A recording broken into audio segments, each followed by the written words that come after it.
Google Search has recently added a new feature that can check your grammar.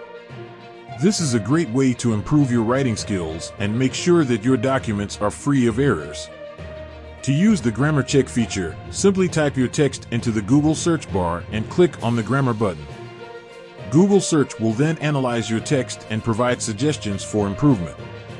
The grammar check feature is available in English only at this time.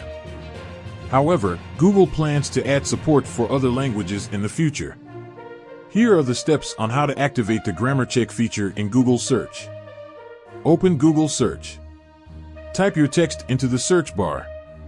Click on the grammar button. Google Search will analyze your text and provide suggestions for improvement. Here are some tips for using the grammar check feature. Be sure to type your text in full sentences. Use correct grammar and punctuation.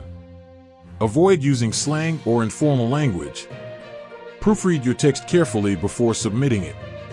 The grammar check feature is a great way to improve your writing skills.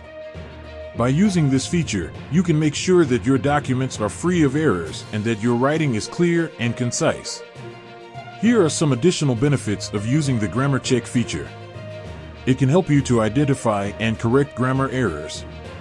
It can help you to improve your writing style. It can help you to make your writing more clear and concise. It can help you to avoid plagiarism. If you are looking for a way to improve your writing skills, I encourage you to use the grammar check feature in Google Search. It is a great way to catch errors and improve your writing style.